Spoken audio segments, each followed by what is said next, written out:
kami mengucap syukur buat kesempatan kami masih bisa ibadah online untuk mendengarkan firman-Mu. Tumpahkanlah isi hati-Mu ya Tuhan. Ajarilah kami firman-Mu, biar kami belajar mengerti dan juga menghidupi kebenaran-Mu. Kiranya pewahyuan boleh tercurah buat setiap kami supaya kami boleh memahami maksud firman-Mu.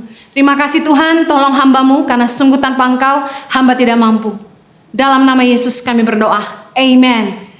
Pada hari ini saya akan menyampaikan firman Tuhan dengan judul The Value of Trust, nilai sebuah kepercayaan. Tahukah Anda bahwa kepercayaan adalah aset yang tidak bisa dibeli dengan uang? Amsal 22 ayat yang pertama berkata, nama baik lebih berharga daripada kekayaan besar. Dikasihi orang lebih baik daripada perak dan emas. Firman Tuhan mengajarkan bahwa nilai sebuah nama baik itu lebih berharga daripada kekayaan yang besar. Dikasihi orang itu lebih berharga daripada perak dan emas. Bagaimana seseorang bisa memperoleh nama baik?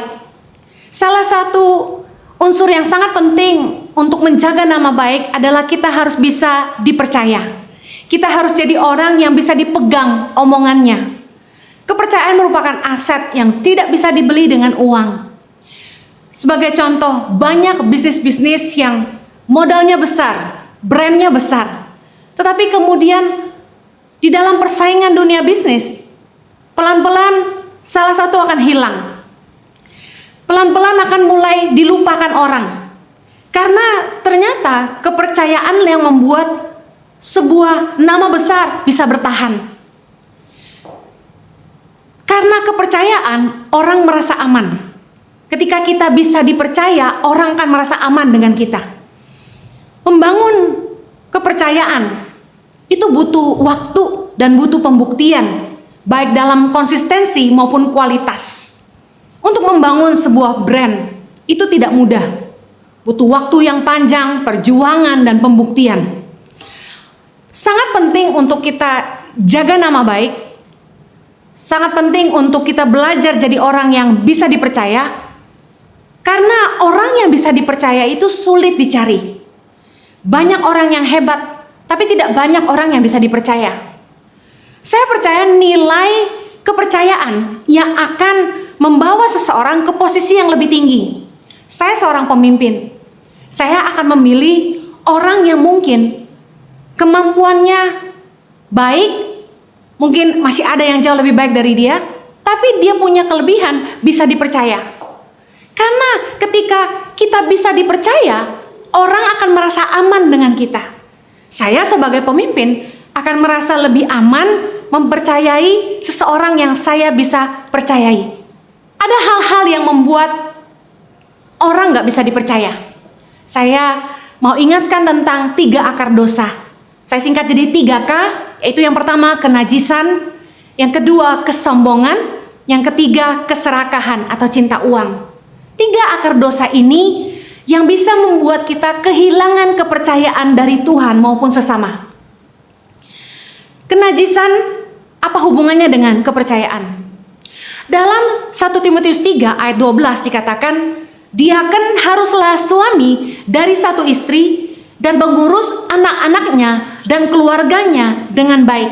Dikatakan suami dari satu istri. Kegagalan dalam menjaga keharmonisan dalam rumah tangga banyak menjadi batu sandungan bagi reputasi atau nama baik seseorang di segala kalangan. Saya kenal seseorang dulu yang punya nama besar, sangat hebat, didengar oleh banyak orang. Tapi satu kali saja rumah tangganya tidak harmonis, kemudian mereka bercerai, bahkan orang ini menikah lagi dengan orang lain. Nama baiknya menjadi rusak dan banyak orang yang semula kagum dan percaya kepada orang ini mulai kehilangan kepercayaan. Hal-hal yang berbau dosa, berbau kenajisan, perselingkuhan akan mencoreng nama baik orang dan bisa membuat orang banyak tidak percaya lagi sama kita. Kemampuan seseorang mengurus keluarganya menjadi tolak ukur kemampuannya untuk memimpin orang banyak. Oleh karena itu firman Tuhan berkata, mengurus anak-anaknya dan keluarganya dengan baik. Jadi tidak hanya dia setia kepada istri yang satu-satunya, tetapi dia harus punya kemampuan mengurus anak-anaknya dan keluarganya dengan baik. Kemampuan seseorang mengurus keluarganya menjadi sebuah tolak ukur kemampuan seseorang mengurus orang banyak. Hal-hal yang berbau dosa, kenajisan, percabulan akan membuat nama baik kita rusak. Kecenderungan kepada kenajisan seperti pornografi, kelainan seksual menurunkan nilai seseorang di mata publik.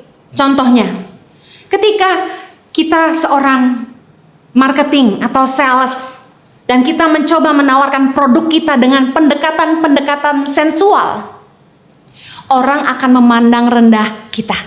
Jokes gurauan yang cenderung berbau pornografi membuat rekan sekerja atau teman-teman kita merasa tidak nyaman.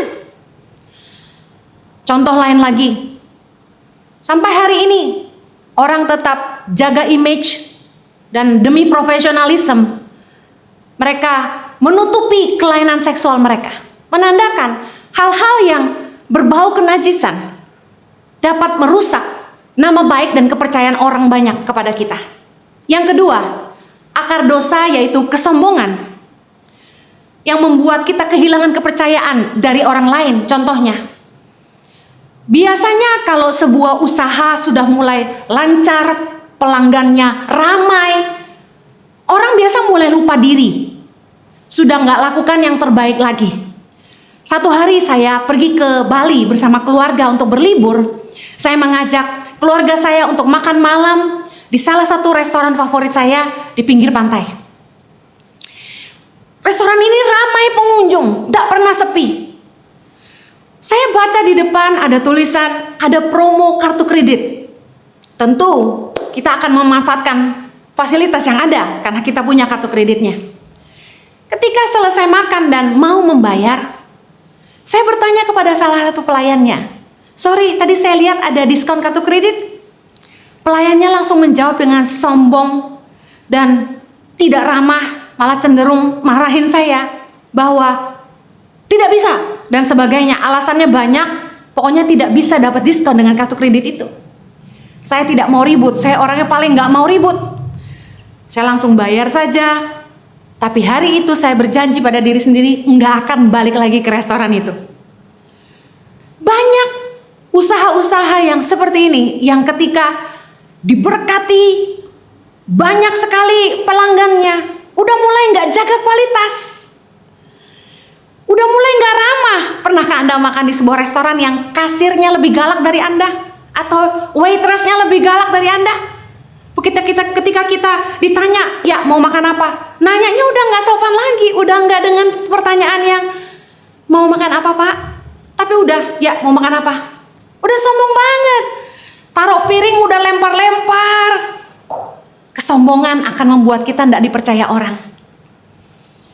Kadang-kadang yang berdagang lupa bahwa customer yang punya uang. Tahukah Anda bahwa alasan terbanyak mengapa customer tidak kembali? Yang pertama, karena pelayanan customer service yang buruk. Yang kedua, kualitas produk dan penyajian yang kurang baik. Yang ketiga, sulit diakses. Parkir susah dan sebagainya, dicarinya susah. Atau harga tidak terjangkau. Tapi alasan terbanyak nomor satu adalah karena pelayanan customer service yang buruk. Kenapa pelayanan customer service-nya buruk? Karena sombong, udah rame, udah punya nama. Sebaliknya, kalau sepi, orang mulai berusaha mengupgrade diri.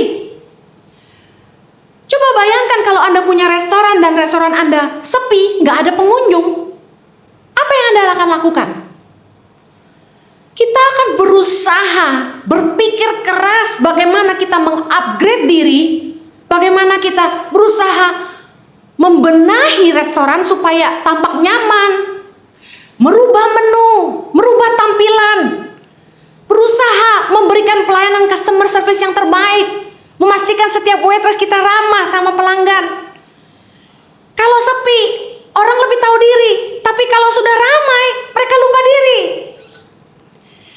Hati-hati, jangan sampai kita diberkati, lalu kita malah jadi tidak tahu diri. Keserakahan. akar dosa yang ketiga, membuat orang kehilangan kepercayaan. Amsal 28 ayat 20. Orang yang dapat dipercaya mendapat banyak berkat. Tetapi orang yang ingin cepat menjadi kaya tidak akan luput dari hukuman. Ketamakan atau ingin cepat kaya membuat orang tidak berintegritas, menghalalkan segala cara untuk mendapatkan untung lebih, untuk mendapatkan laba yang lebih banyak, supaya cepat kaya. Banyak orang yang karena serakah akhirnya mulai berkompromi. Kualitas sudah nggak bagus lagi, mulai nipu-nipu customer, serakah. Takaran mulai dikurangkan. Galatia 3 ayat 3 berkata begini, adakah kamu sebodoh itu? Kamu telah mulai dengan roh, maukah kamu sekarang mengakhirinya di dalam daging? Banyak orang yang awalnya memulai dengan baik, jujur, motivasi hatinya tulus, tapi kemudian berubah. Kenapa? Tahukah Anda, untuk diberkati lebih butuh kapasitas hati yang lebih. Banyak orang yang tidak kuat menerima kekayaan, jadi serakah, ingin untung lebih banyak. Supaya cepat kaya, mereka mulai kompromi dengan nilai-nilai kebenaran, cari penyembahan berhala, mulai tidak berintegritas, bohongin pelanggan, gak jaga kualitas lagi. Bahkan ada yang nekat jual barang kadaluarsa dengan mengganti tanggalnya. Tahukah Anda Amsal 13 ayat 11 berkata, harta yang cepat diperoleh akan berkurang, tetapi siapa yang mengumpulkan sedikit demi sedikit menjadi kaya. Keserakahan akan membuat kita kehilangan kepercayaan. Di dalam kepercayaan yang besar ada tanggung jawab yang besar. Orang yang dipercaya banyak akan dituntut lebih banyak. Lukas 12 ayat 48b berkata, setiap orang yang kepadanya banyak diberi, daripadanya akan banyak dituntut. Dan kepada siapa yang banyak dipercayakan, daripadanya akan lebih banyak lagi dituntut.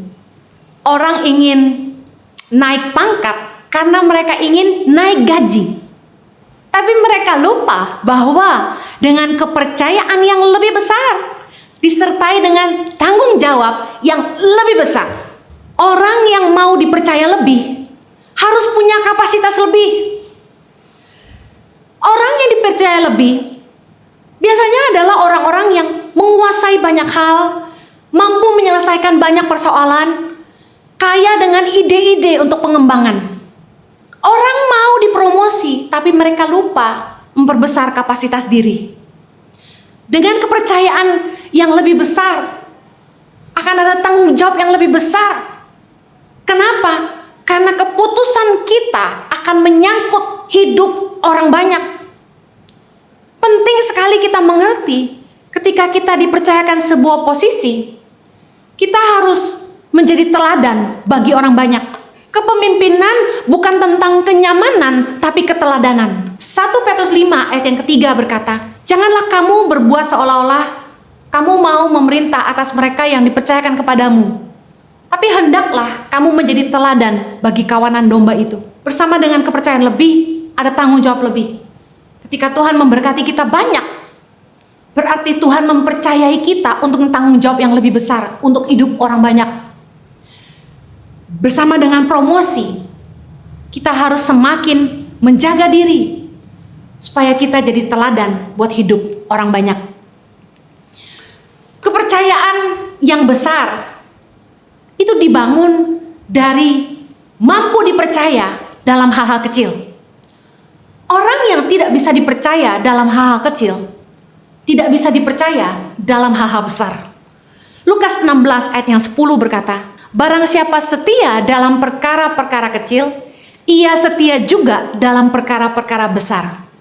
Dan barang siapa tidak benar dalam perkara-perkara kecil, ia tidak benar juga dalam perkara-perkara besar. Firman Tuhan mengajarkan, menguji kualitas seseorang itu dari bagaimana dia menangani hal-hal kecil. Untuk mempercayakan seseorang kepercayaan yang besar, harus dimulai dari kemampuannya dipercaya hal-hal yang kecil.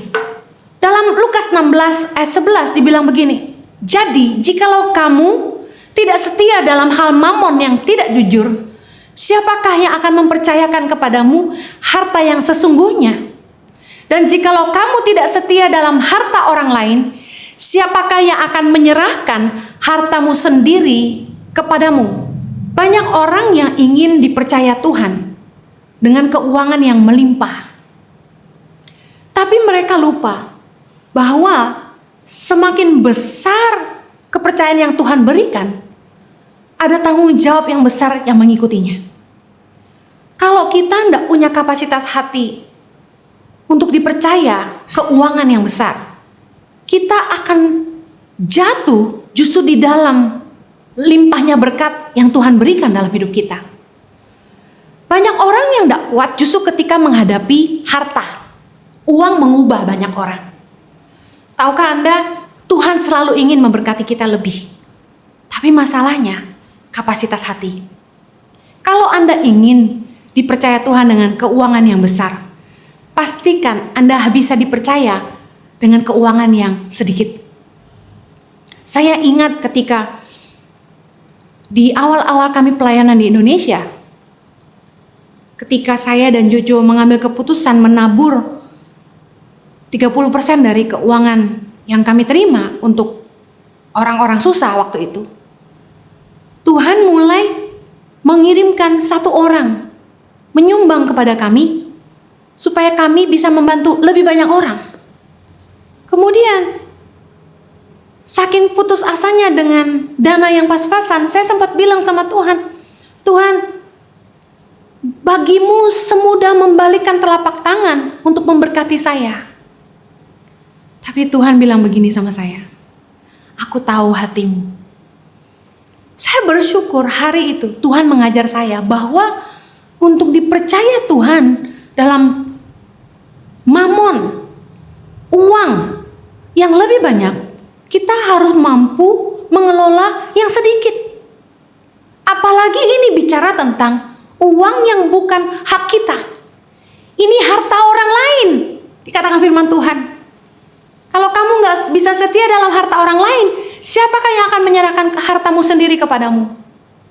Saya bersyukur di awal pelayanan kami, Tuhan mendidik saya untuk bisa dipercaya.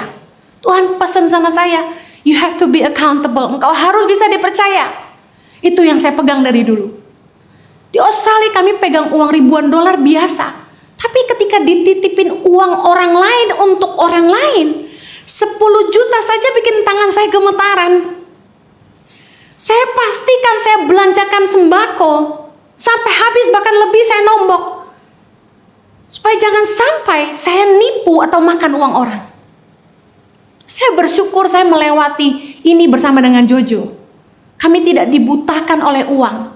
Sehingga puji Tuhan, setiap kali orang menabur donasi untuk Tangan Pengharapan, seberapapun jumlahnya kami selalu salurkan. Dan hari ini saya bisa lihat bagaimana Tuhan mulai mempercayakan perkara-perkara yang jauh lebih besar. Kalau kita mau dipercaya Tuhan lebih besar, kita harus mampu dipercaya dalam hal-hal kecil. Ada 3 landasan membangun kepercayaan. Yang pertama, integritas. Berintegritaslah dalam hal-hal kecil. Lakukan apa yang benar meski tidak dilihat orang. Percayalah, ada upah yang tersembunyi dari Bapa di sorga. Di dalam Matius 6 ayat 4b, ayat 6b, ayat 18b diulang-ulang kata-kata yang sama. Maka Bapamu yang melihat yang tersembunyi akan membalasnya kepadamu.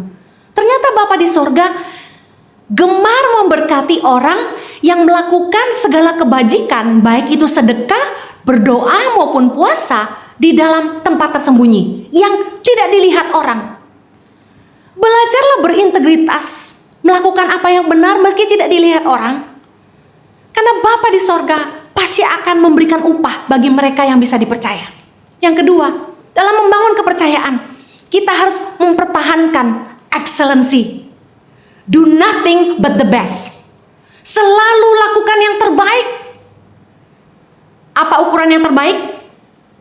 Matius 7:12. Treat others the way you want to be treated. Perlakukan orang lain sebagaimana Anda ingin diperlakukan. Itu takaran yang terbaik. Kasihi orang lain seperti dirimu sendiri. Itu ukuran yang terbaik. Jangan pernah lakukan apapun yang kurang dari itu.